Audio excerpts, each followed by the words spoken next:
I've seen too many people splurge on a $300 budget kayak, only to end up paddling back to shore with a flimsy hull that can't handle a single trolling motor or a couple of 12-pound bass. The regret shows up the moment they realize the cheap model can't support the gear they actually need for a real day on the water. That's why I wanted to dig into something that promises to be more than just a kayak you can afford: the Old Town Sportsman BigWater PDL 132. Link is in the description if you want to check the product details on Amazon. First off, the hesitation most anglers feel isn't about the price tag, it's about the risk of buying a platform that looks good on paper but turns into a headache on the lake. I've spent a weekend testing a couple of entry-level fishing kayaks, and the biggest letdown was always the seat and the inability to mount a fish finder without a kludge. With the BigWater, Old Town tries to solve both of those pain points, but does it actually deliver for someone who spends serious time chasing trophy fish? The BigWater is a 13-foot 2-inch foot pedal fishing kayak, built with a 500-pound maximum capacity. That's a lot of room for a serious angler: 2 rods, a tackle box, a cooler, a small chest freezer, and still some leftover weight for a portable battery and a compact chair if you ever decide to sit out of the kayak for a while. In practice, the extra length translates to a hull that tracks straight even when you're fighting a current, and the added volume means you won't have to constantly balance your load.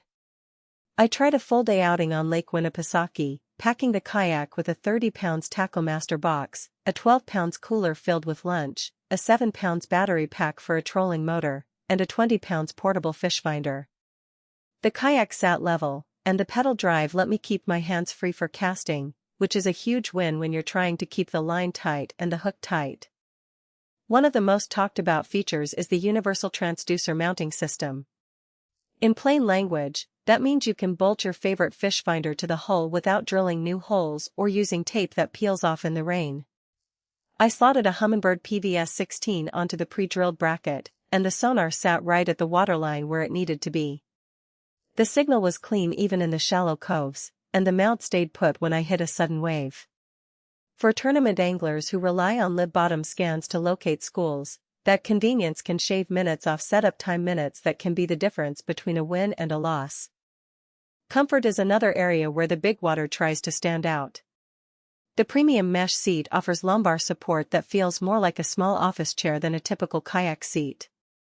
After 4 hours of standing and pedaling, I still didn't feel the usual sore butt fatigue that you get on a basic foam seat.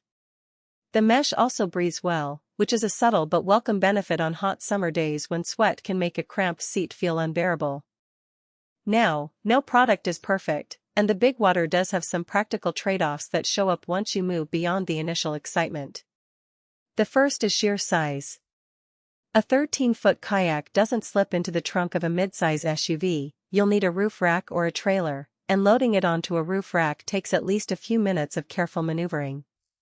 If you live in a city apartment with limited storage, you'll have to think about where you'll keep it when it's not on the water.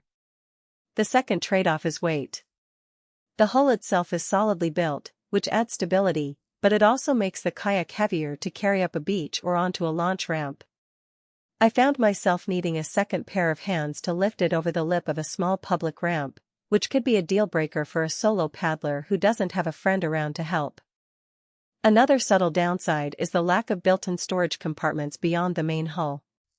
The interior is essentially a large, open space, which means you have to bring your own boxes, dry bags, or tackle lockers to keep gear organized and dry. That's fine if you're used to packing your own system, but a beginner who expects built-in cubbies may feel a bit lost. Also, the pedal.